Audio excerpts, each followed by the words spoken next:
friends, welcome to my channel. It's so good to have you all here. If you're new here, welcome.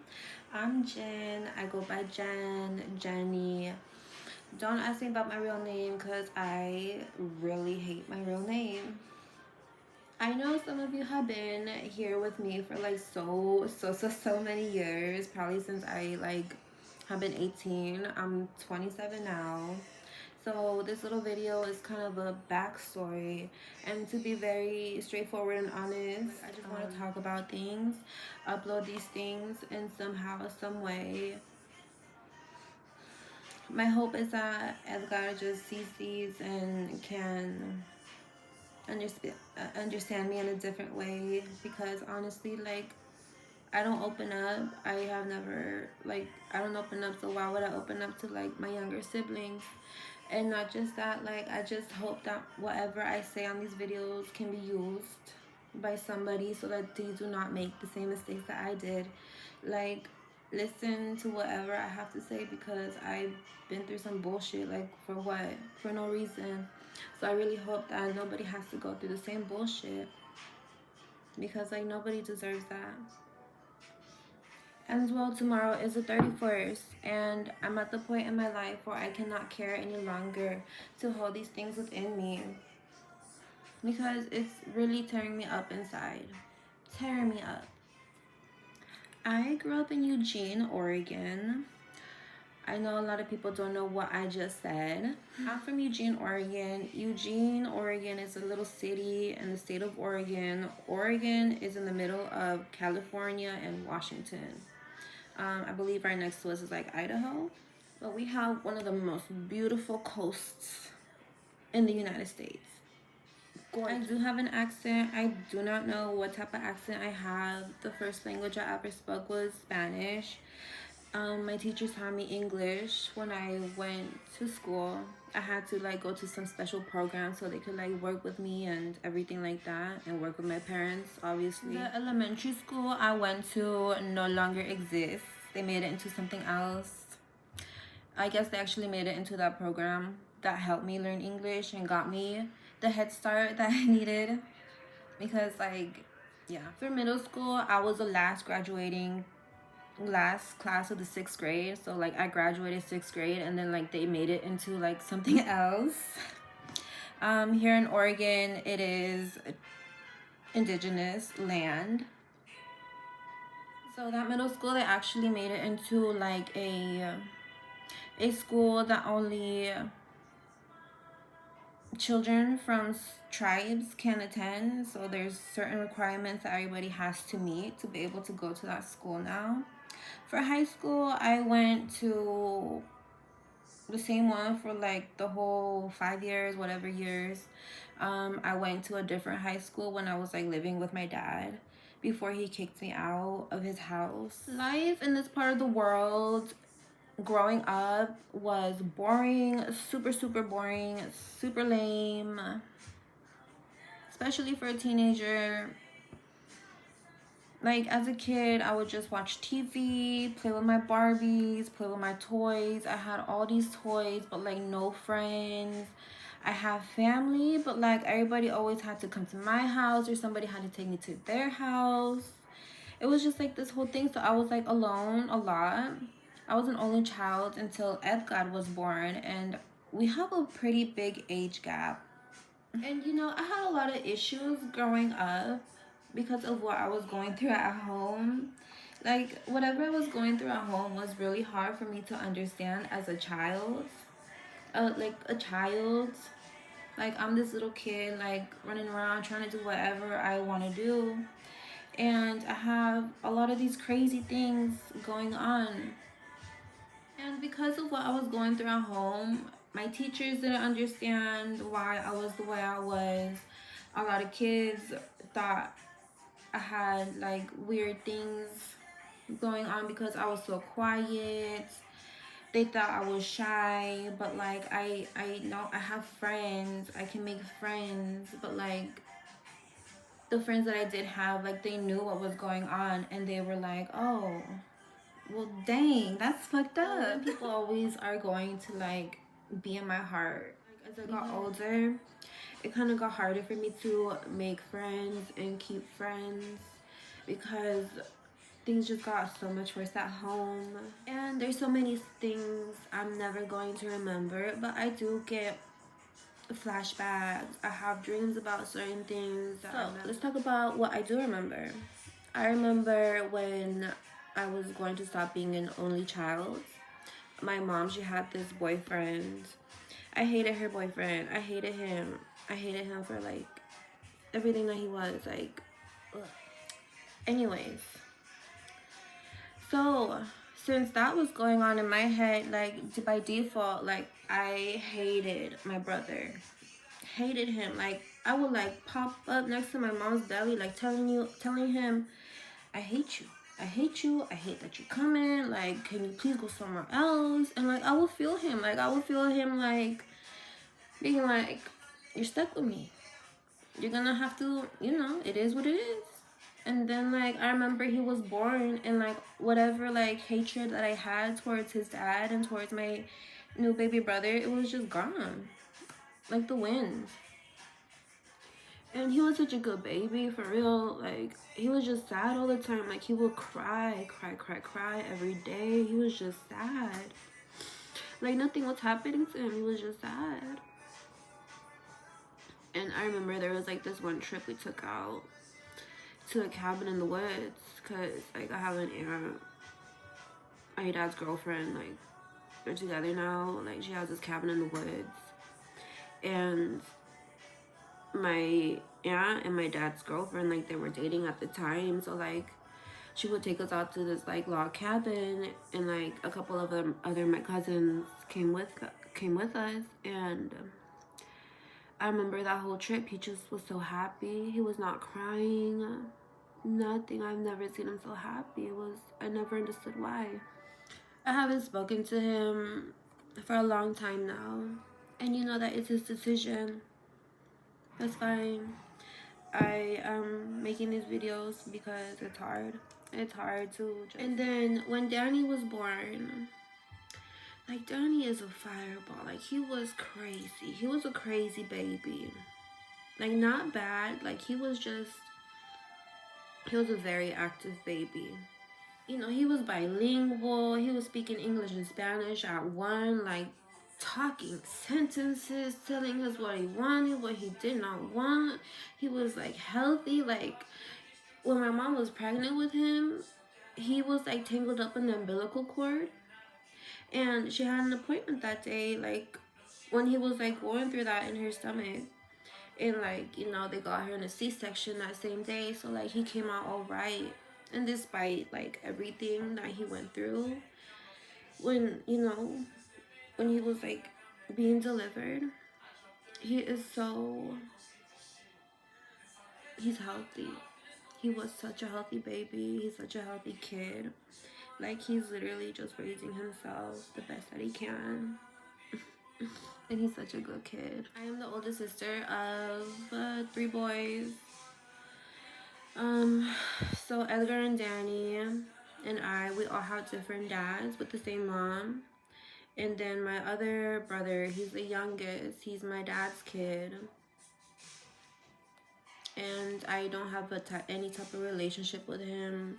I haven't spoken to my father in like 2 years now.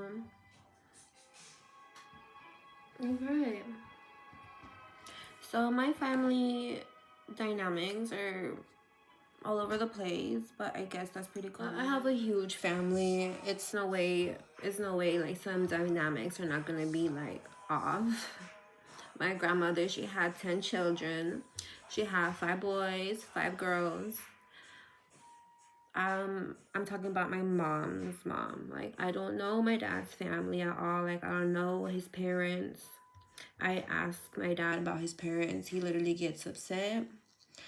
And I have a cousin that I met through like the internet, and I asked her about my grandparents, and she can't speak on them either. So like my dad would tell me how bad they were,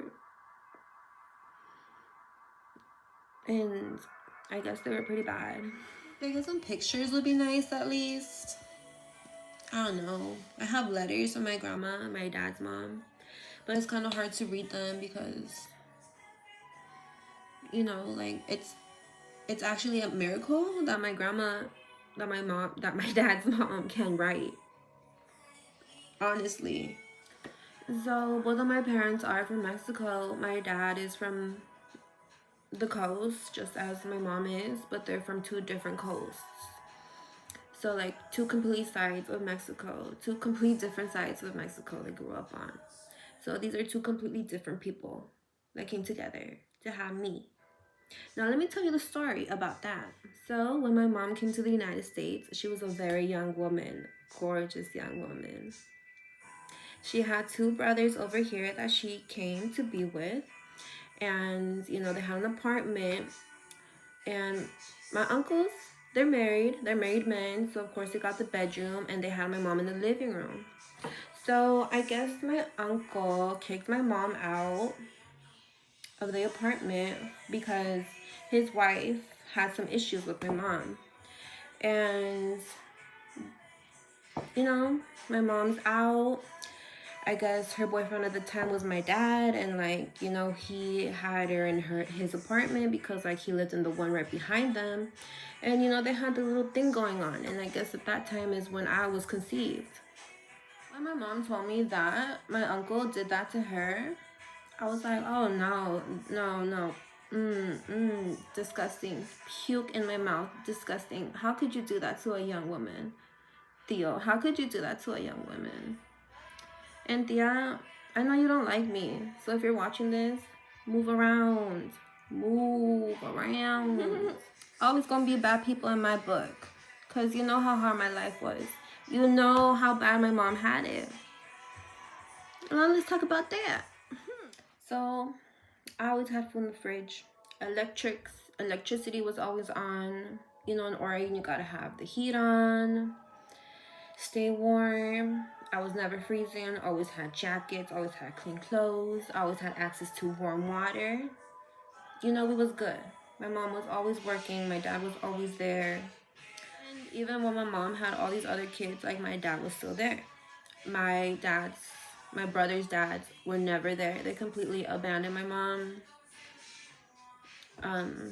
Whatever, right? So my dad was always there. Like, he would come over to the house, but he would not talk to my mom. He wouldn't want nothing to do with my mom. He would just come hang out with me and like watch TV with me, and we would go eat food. He would always take me to like the Chinese buffet. He would always take me to Burger King. I was such a fat kid, and like he would take me. You know, my mom has been through it, and my dad knows the type of person that she is.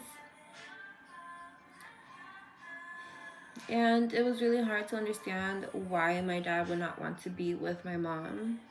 I would ask him all the time, why do I have to love her and you don't have to love her?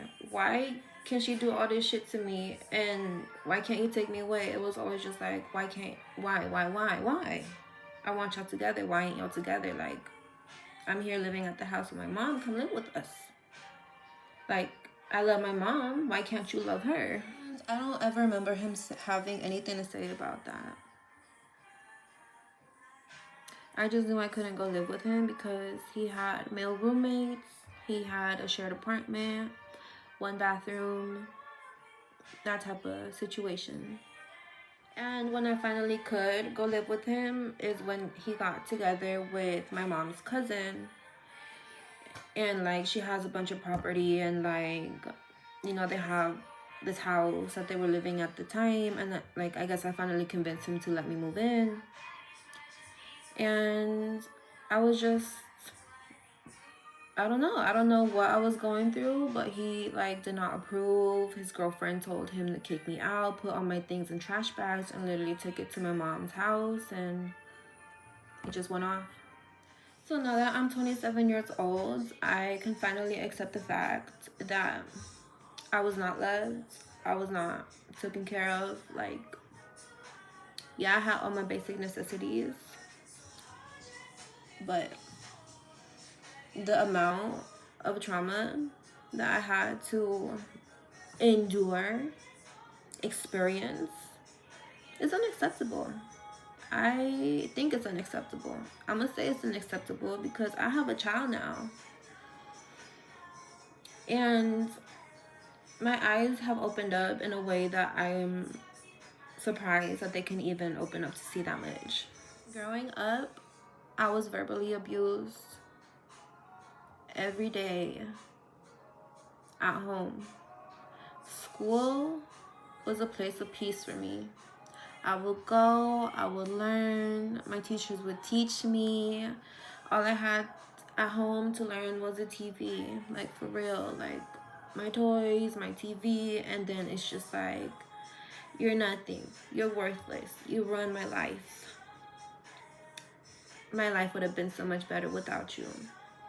All the time, all the time. But at the same time, it's just like, I love you more than all the stars in the sky.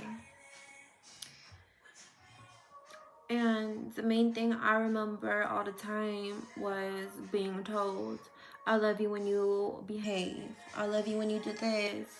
If you were a better kid, then maybe I wouldn't be so mean to you. And that really confused me as a kid because I never did anything to be bad. I never, like, always followed directions. I always listened. You know, it's hard when you're, you know, literally somebody's making you sad all the time. It's hard when somebody's making you sad all the time and like you have to basically function.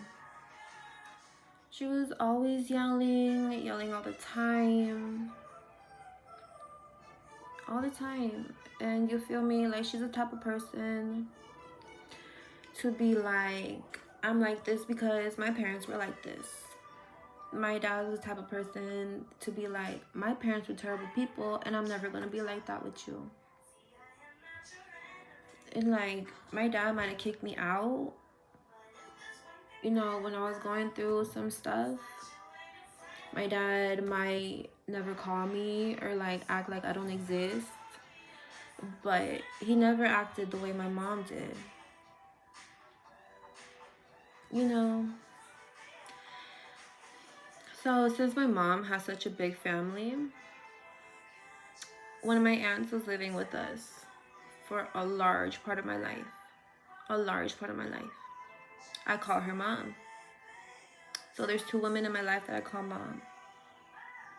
And, you know, my mom's just like my grandma. My grandma's crazy. My grandma literally fried her brain from stress and a negative life. And my aunt, she was the person to tell me, your mom's crazy, don't listen to her. She's going through whatever she's going through, and like she would literally tell me tell me it's gonna be okay, like don't listen to her. Because I would be so sad all the time. I'll be like saying I don't want to exist, I wish I was never born, like I was sad all the time. And I remember being in middle school, like being sad, like that's enough, I'm done being sad, I need to find a way out of the sadness. And then I heard about weed, and I finally got my hands on some weed in high school. And that's not cool at all, you know, but it is what it is. And when I finally found a way to help myself from being so sad and down and angry at everything, of course, my mom did everything to not have me smoking weed because, like, oh, my kids smoke weed, like, that's embarrassing. People are gonna judge me. It stings. Like, the cops are gonna come here. Like, she has called the cops on me literally so many times. I remember when I was 18, I was moving out. She called the cops on me. I would like try and go out, have fun, go to parties. She would call the cops on me. I stopped trying to do anything. I was done. I was dead. She would make fun of me for trying to make friends. She would call me a lesbian. Like, how is that going to encourage anybody to make friends? And I ended up meeting my best friend in high school. You feel me? And I'm so blessed to have met her, because if it wasn't for her, then I don't know what would have been of me. Like, I would have never experienced as much as I did, because I always was going through it. And you know, she's been through it. Like, she's been through a lot, my best friend, and she doesn't let anybody bring her down. And she is one badass person, and she taught me how to be a friend, how to be a badass. She literally raised the bar. And my mom hated that. My mom hates her. It was just a lot. It was just a lot to live through. Like, high school was terrible. High school was the worst. Middle school was hard because my dad stopped talking to me in middle school. My aunt moved away to Mexico in middle school. I started to isolate a lot in middle school. High school, I never went. The only reason I graduated high school was because, like, towards the end of my senior year, I was like, okay, let me make up all my work. And even though I made up all my work and made up all my absences, the standardized test that we had to take, if I did not pass that test, I would have never graduated. So it's like weird. And I remember at the same time that I was like preparing or doing my little standardized test, I meet somebody. And that somebody is quite literally the love of my life. And no, I'm not with them. I haven't seen them in like 5 years now. You know, this person, like, I didn't even meet him in real life. Like, at the time, I think this is the time that I'm like modeling. So I'm meeting photographers. They take my pictures and like I upload them onto like my social medias. And I remember I got this follower, and I was like, what the hell? Like, I get followers all the time, but this one, I was like, okay, that's weird. Like, he ends up messaging me, asking me, what's your view on the world? Coincidentally, I'm writing an essay about my view on the world and how I see the world. And I'm like, oh, what? Well, let's talk about the same thing that I'm already talking about. And like, I talked to him about this, sent him like a message. And ever since then, like, I'm just talking to this person all the time about all these things. I had never met anybody like him. I had never had nobody talk to me the way he talked to me, ask me things he asked me. He made me feel so good, like great, beautiful, interesting, special. Yeah, I've had boyfriends, but none like him. None like him. And, you know, we were never like officially in a long distance relationship. Like, I didn't want anybody else but him. So even talking to guys was weird. So weird for me, because like nobody was interesting as much as him. Nobody like looked as good as him to me. It was just like, yeah. I was like, what, 18 when I met him, probably 17. I finally made the move to Houston, like when I was 21, because that's where he was. So I'm just this girl from like Oregon, in one of the biggest states in the country, with a man that I met on the internet, claiming he loves me. You know, it is what it is. Like, it definitely did not turn out how I wished it would have.